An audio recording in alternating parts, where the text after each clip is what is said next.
إن الحمد لله نحمده ونستعينه ونستغفره ونعوذ بالله من شرور أنفسنا ومن سيئات أعمالنا من يهده الله فلا مضل له ومن يضلل فلا هادي له أشهد أن لا إله إلا الله وحده لا شريك له وأشهد أن محمدا عبده ورسوله لا نبي بعده أما بعد. Sidang para hadirin hadirat sekalian, Assalamualaikum warahmatullahi wabarakatuh. InsyaAllah pada minggu ini kita akan sambung pada bab yang ke-48 dalam kitab Fiqh Doa dan Zikir penulis oleh Syekh Abdul Razak Abdul Muhsin Al-Badar. Topik pada hari ini adalah definisi Alhamdu, iaitu kata pujian dan perbezaannya dengan syukur. Jadi pembicaraan masih ada berkenaan dengan pembahasan Alhamdu, iaitu pujian, di mana pada bahasan sebelumnya sudah kita bincangkan tentang keutamaan Alhamdu, penjelasan balasannya, penyebutan waktu-waktu Alhamdu pada waktu tertentu yang disyariatkan padanya dan sebahagian dari ungkapannya, serta selain itu dari perkara-perkara yang telah berlalu bersama kita berkenaan dengan Alhamdu. Lalu pembicaraan pada minggu ini di tempat ini akan berkenaan dengan makna Alhamdu dari segi bahasa dan juga istilah ataupun syarak.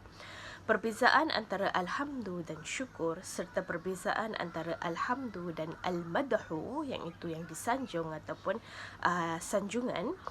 Adapun makna Alhamdu dalam bahasa adalah menurut Ibnu Faris berkata dalam kitab Mu'jam Maqayisil Lughah, huruf Ha, Mim, Dal adalah satu kalimat dan asalnya juga satu.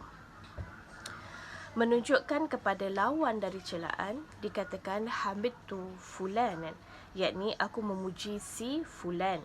Seseorang disebut Mahmud atau yang siapa nama Mahmud atau Muhammad jika sangat banyak padanya sifat-sifat terpuji tanpa ada celaan.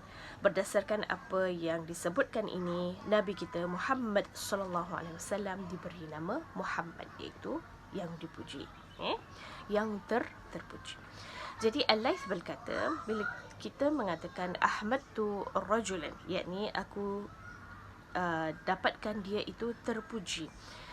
Demikian pula dikatakan oleh selainnya seperti ataina fulanan fa ahmadnahu wa adzamamnahu, yakni kami mendatangi si fulan dan kami memujinya dan juga mencelanya.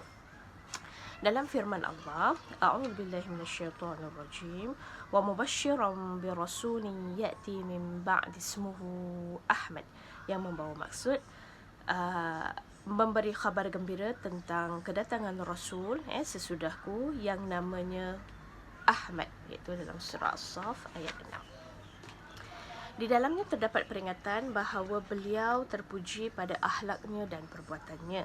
Tidak ada padanya yang tercela. Demikian pula dalam firman Allah, Muhammadur Rasulullah, Muhammad adalah utusan Allah. Jadi kata Muhammad, makna dalam kata Muhammad itu yang dipuji di sini, meski sebagai nama-nama orang-orang umum, namun di dalamnya terdapat isyarat dan sifat yang demikiannya itu terpuji. Nama Muhammad itu adalah nama dan juga sifat memberi isyarat seseorang itu terpuji dan pengkhususannya mendapatkan makna itu seutuhnya. Adapun selainnya terkadang nama-nama yang diberikan dengan nama Muhammad yang demikian dan padanya bahagian daripada sifat yang dikandung nama itu terkadang pula tidak ada padanya. Jadi ada kadang-kadang yang nama Muhammad, sepatutnya nama Muhammad itu sifatnya terpuji, tercela, tapi kadang-kadang ada, kadang-kadang tidak. Namun Nabi kita Muhammad SAW, dia adalah Muhammad yang dipuji dalam konteks nama maupun sifat. Jadi kata Alhamdu adalah pujian berkenaan dengan suatu anugerah, maka ia lebih khusus daripada Alhamdu yang lebih umum daripada syukur. Kerana Alhamdu digunakan untuk sesuatu yang berasal dari manusia atas dasar pilihannya dan juga untuk sesuatu yang bukan usahanya. Kata Al-Madhu terkadang digunakan untuk memuji seseorang kerana kelangsingan tubuhnya atau cerah wajahnya. Sebahagian kata ini digunakan pula untuk memuji seseorang atas perbuatannya seperti menginfakkan harta, maknanya memuji. Jadi al-madhu iaitu memuji. Contohnya seperti keberanian sifatnya, ilmunya dan yang sepertinya di antara hal-hal yang terjadi atas usahanya sendiri. Namun kata alhamdu tidak digunakan untuk memuji seseorang atas kecerahan wajahnya atau kelangsingan tubuhnya sebagai contoh, serta kebagusan postur badannya atau semisalnya yang bukan berasal dari usahanya. Sedangkan syukur tidak digunakan kecuali dalam membalas sesuatu nikmat. Jadi syukur itu dilakukan setelah mendapat nikmat dan kita membalas balik nikmat tadi dengan kata syukur. Semua syukur sebenarnya adalah alhamdu, iaitu pujian. Namun tidak semua alhamdu, pujian itu adalah syukur. Begitu pula semua alhamdu adalah al-madhu, iaitu sanjungan. Kalau kita sebutkan alhamdulillah, maknanya kita dalam secara tidak langsung memuji Allah dan menyanjung Allah. Namun tidak semua al-madhu, sanjungan itu adalah syukur. Jadi Syekh Ibn Al-Qayyim Al-Jawzi berkata, perbezaan antara alhamdu iaitu syukur dan sanjungan dan al-madhu, sanjungan, syukur dan sanjungan adalah dikatakan menghabarkan kebagusan sesuatu, boleh jadi berupa khabar semata tanpa disertai kecintaan dan kehendak atau diiringi kecintaan dan kehendak. Apabila sifat yang pertama, maka itu disebut al-madhu. Kalau al-madhu, sanjungan, boleh jadi itu disertakan dengan rasa cinta dan sayang ataupun tidak. Tapi kalau kita sebut alhamdu, adalah mengabarkan kebagusan dan dipuji serta ada rasa cinta, penghormatan dan pengagungan. Jadi Syekhul Islam Ibn Taymiyah rahimahullah pernah ditanya tentang alhamdu dan syukur. Jadi apa perbezaan keduanya? Apakah keduanya satu makna ataupun dua makna yang berbeza? Di mana digunakan alhamdu dan di mana pula digunakan syukur? Maka Syekh Ibn Taymiyah menjawab, kata alhamdu mengandung pujian dan sanjungan atas yang dipuji dengan menyebut kebaikan-kebaikannya. Sama saja kebaikan itu terhadap yang memuji atau benda yang lainnya. Sedangkan syukur tidak digunakan kecuali atas kebaikan yang disyukuri terhadap yang bersyukur. Jadi bila kita say thank you ataupun bersyukur, biasanya kita sebutkan kerana ada kebaikan dia itu terhadap kita. Sedangkan syukur tidak digunakan kecuali atas kebaikan yang disyukuri terhadap yang bersyukur. Jadi biasanya kalau kita bersyukur, bila kita say thank you, maknanya ada seseorang yang memberikan kebaikan terhadap kita. Dari sisi ini, maka alhamdu lebih umum daripada syukur kerana digunakan atas keindahan dan kebaikan.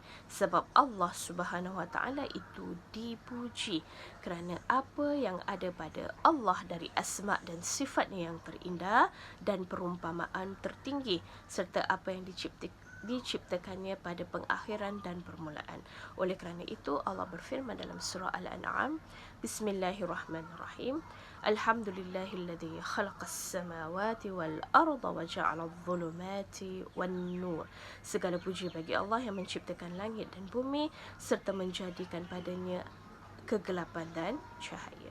Dalam surah As-Saba Allah menyebutkan Bismillahirrahmanirrahim, Alhamdulillahilladzi lahu ma fis samawati wa ma fil ardi wa lahul hamdu fil akhirah.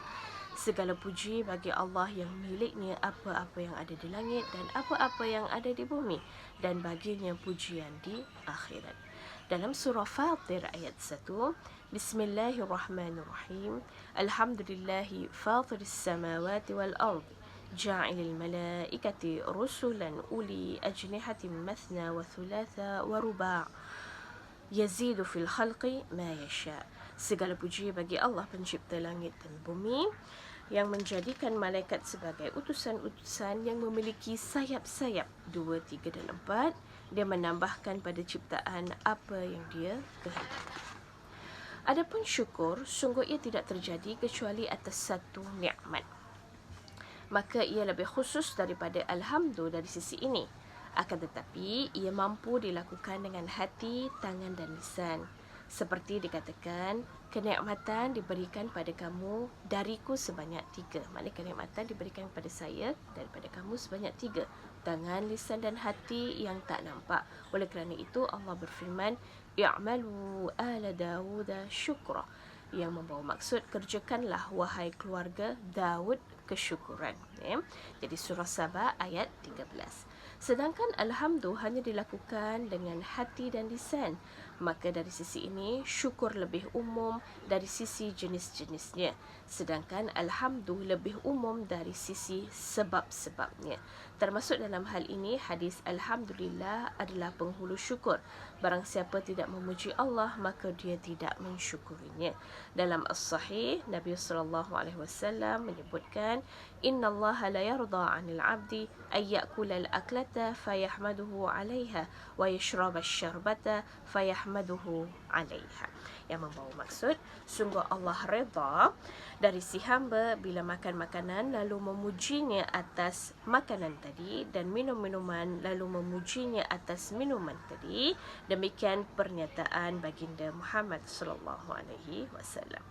Jadi dari sini menjadi jelas antara alhamdu dan syukur terdapat keumuman dari satu sisi dan kekhususan dari sisi yang lain. Jadi keduanya bertemu jika dilakukan dengan lisan dalam rangka membalas satu nikmat. Ini disebutkan alhamdu, pujian yang disebut pula syukur. Namun, alhamdu menyendiri jika si hamba memuji Rabbnya dengan menyebut nama-namanya yang terindah dan ciri-cirinya yang agung. Kerana ini disebut alhamdu, pujian yang tidak disebut syukur. Sedangkan syukur menyendiri dalam hal bila si hamba menggunakan nikmat Allah dalam rangka perkataan kepadanya. Sebab ini disebut syukur dan tidak disebut alhamdu. Jadi sesungguhnya Alhamdulillah adalah pujian kepada Allah dengan menyebut sifat-sifatnya yang agung dan nikmat-nikmatnya yang sangat banyak disertai kecintaan, penghormatan dan pengagungan kepadanya. Ini khusus untuk Allah Subhanahu Wa Taala dan tidak terjadi kecuali kepadanya. Maka alhamdulillah semuanya untuk Allah. Oleh kerana itu Allah berfirman Alhamdulillah, iaitu segala puji bagi Allah, yakni menggunakan alif, lam dan dalam kata alhamdu yang menunjukkan jenis yang mengandung makna pencakupan seluruh jenisnya. Maka alhamdu semuanya untuk Allah, baik pemilikan ataupun realisasi haknya. Pujiannya terhadap dirinya adalah realisasi haknya, sedangkan pujian hamba-hamba untuknya dan pujian mereka satu sama lain adalah pemilikan baginya. Orang yang mengucapkan Alhamdulillah, perkataannya mencakup berita tentang segala yang dipuji atasnya Allah dengan nama yang lengkap, meliputi dan mengandung semua bahagian dari bahagian-bahagian alhamdu yang terrealisasi maupun yang belum direalisasikan. Hal ini berkonsekuensi penetapan semua kesempurnaan yang digunakan memuji Allah. Oleh kerana itu, lafaz ini dengan konteks demikian tidak patut kecuali bagian seperti ini urusannya dan dia adalah yang maha terpuji, lagi maha agung. Jadi kalimat alhamdu sebenarnya itu khusus buat Allah Subhanahu Wa Taala. Jika dikatakan alhamdu semuanya untuk Allah, maka perkara ini mengandung dua makna. Pertama, kenapa kita gunakan alhamdu untuk Allah? Bahawa Allah itu terpuji atas segala sesuatu dan inilah pujian yang dipuji dengannya. Jadi bagaimana kita memuji Allah dengan kalimat alhamdu? Dan inilah pujian yang dipuji dengannya, seperti mana Rasul-Rasul memuji Allah, para Nabi memuji Allah dan pengikut-pengikut Rasul dan Nabi memuji Allah. Dan yang demikian itu termasuk pujian Allah Tabaraka wa Ta'ala. Bahkan Allah lah yang menjadi maksud pertama pujian itu secara zatnya. Sedangkan apa yang mereka dapatkan dari pujian, sesungguhnya mereka dapatkan dari pujiannya. Jadi bila kita menyebut Alhamdulillah, Allah memuji kita kembali. Jadi Allah yang terpuji di awal dan akhir serta zahir dan batin. Kedua, kalimat alhamdu untuk Allah ini dikatakan untukmu pujian seluruhnya, yakni cukup dan sempurna. Ini hanya khusus bagi Allah, tidak ada bagi selain daripada Allah persekutuan padanya. Ibnul Qayyim Al-Jauzi rahimahullah berkata, setelah menyebutkan dua makna di atas, kesimpulannya adalah bagi Allah pujian dari sisi makna itu sekaligus. Jadi baginya keumuman pujian dan kesempurnaannya. Jadi ini termasuk kekhususan bagi Allah. Dia yang terpuji atas segala keadaan dan atas segala sesuatu dengan pujian yang paling sempurna dan paling agung. Segala puji bagi Allah Tuhan semesta alam, pujian yang banyak, baik dan barakah kepada Allah sebagaimana dicintai oleh Allah dan diredai oleh Allah, dan sebagaimana yang patut bagi kemurahan wajahnya dan kemuliaan keluhurannya, dengan inti dari pujiannya seluruhnya, baik apa yang kita ketahui maupun yang tidak kita ketahui. Jadi begitulah perbincangan kita pada minggu ini, perbezaan tentang alhamdu dan juga syukur, di mana alhamdu itu maknanya lebih umum kepada Allah, sedangkan syukur biasanya kita akan mengucapkan kepada seseorang yang memberikan nikmat. Juga ketika kita menyebutkan alhamdulillah kepada Allah, merangkumi kedua-dua pengagungan dan juga kesyukuran kepada Allah Subhanahu wa taala. أقول قولي هذا وأستغفر الله العظيم لي ولكم والسلام عليكم ورحمة الله وبركاته.